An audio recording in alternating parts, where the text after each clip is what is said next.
체험단도 안 된다면서 블로그로 돈을 어떻게 버냐고요? 물론 블로그 수익에서 큰 부분을 차지하지만 그 외에도 돈을 벌 수 있는 방법은 있습니다. 오늘은 공무원이 네이버 블로그로 돈 벌 수 있는 3가지 방법에 대해서 이야기해 보겠습니다. 우선 본격적으로 말씀드리기에 앞서서 블로그를 운영하는 이유를 먼저 짚고 넘어가려고 합니다. 저는 블로그는 수익이 아닌 콘텐츠 저장소라고 생각을 합니다.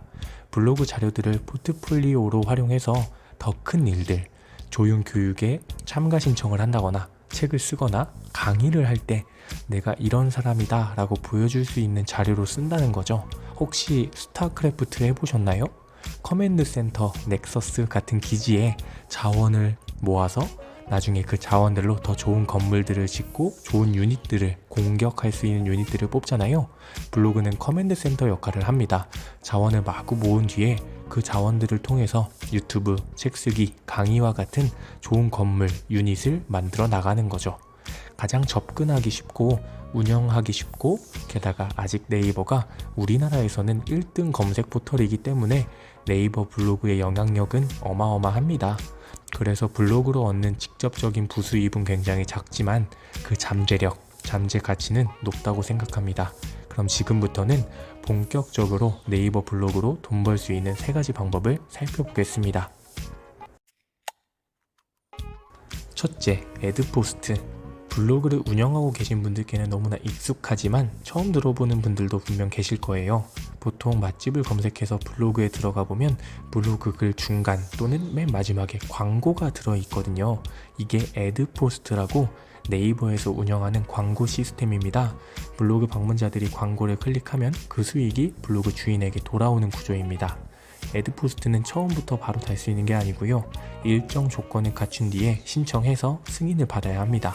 대개 블로그를 90일 이상 운영하고 게시글이 50개 이상이고 방문자 수가 많으면 된다고 합니다. 그런데 함께하는 블로거 분들을 제가 살펴보니 일단 운영을 잘해서 방문자가 많아지면 꼭 90일 이상, 게시글 50개 이상이 아니어도 애드포스트 승인을 받으시더라고요. 쉽게 말해서 광고 매체로 활용할 수 있을 만한 블로그면 애드포스트를 승인해 준다는 거죠. 블로그 글의 주제에 맞게 자동으로 광고가 달리는데요. 문제는 어떤 광고가 달리느냐에 따라 광고비가 천차만별이라는 겁니다. 그래서 어떤 분들은 애초에 광고비 단가가 높은 글을 찾아내서 그것 위주로 글을 적어 나가시는 분들이 있습니다. 저의 경우에는 에세이 글을 썼을 때 그 밑에 글쓰기 학원, 글쓰기 플랫폼에 관한 광고가 생각보다 단가가 높은 거더라고요. 그래서 2월 달에는 첫 수익으로 7,000원을 벌었습니다. 그 이후에는 계속 줄어들고 있죠. 아주 소소하죠. 그래도 그 첫 수익이 제게는 정말 큰 기쁨이었습니다. 둘째, 인플루언서 광고. 네이버에서 파워블로거 제도를 없앤 뒤로 네이버 블로그의 회의감을 느끼고 유튜브나 다른 블로그로 옮겨가신 분들이 많다고 해요. 그런데 이번에 인플루언서 제도라는 게 생겼습니다. 광고 글이 하도 넘쳐나니까 네이버 측에서도 더 이상 보고만 있지는 않겠다는 거죠. 도서부터 비즈니스, 뷰티, 다양한 카테고리로 나누어서 인플루언서 지원을 받고 그리고 합격한 사람들에게는 다양한 혜택을 줍니다. 첫 번째로 인플루언서 팬이 3,000명 이상이 되면 특정 조건에 한해서 프리미엄 광고를 달 수가 있습니다. 각 카테고리별 10위 안에 든다든지 또는 키워드 챌린지라는 거에 참여해서 높은 순위에 랭크되면 됩니다.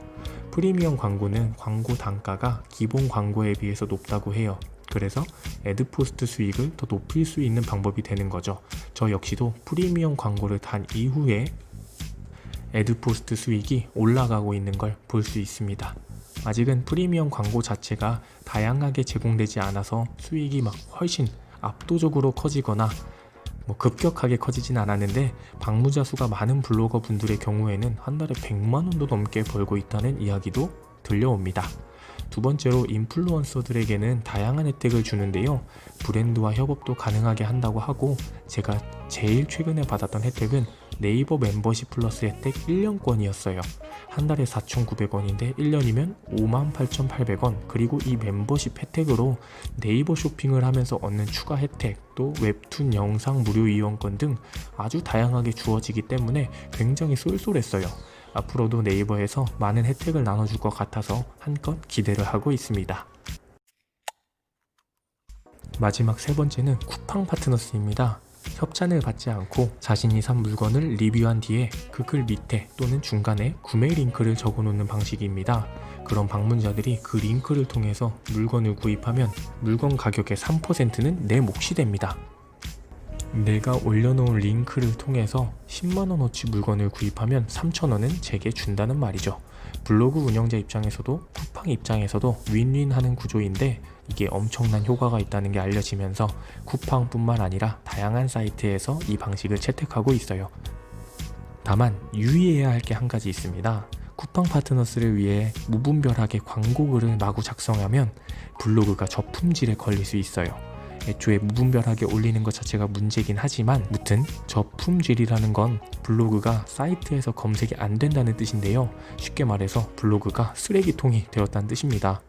그동안 써놓은 글들이 모두 검색이 되지 않는 거죠. 블로그는 검색 매체인데 그러면 이건 블로그 하나를 통째로 날려버렸다는 뜻이기도 합니다.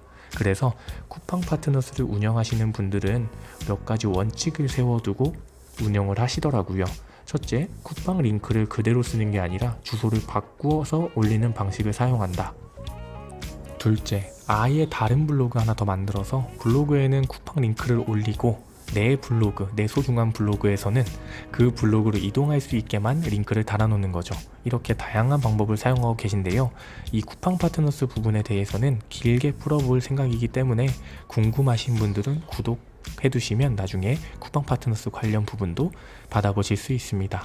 무튼 네이버 블로그로는 쿠팡 파트너스와 애드포스트, 인플루언서 광고처럼 이렇게 세 가지 방식을 통해 광고를 게재해서 수익을 얻을 수 있습니다. 당연히 체험단에 비해 한참 부족하다고 느끼실지 모르겠지만 앞서 말씀드렸다시피 블로그는 콘텐츠 저장소라고 생각하시고 자신만의 콘텐츠를 마음껏 쌓아가셨으면 좋겠습니다.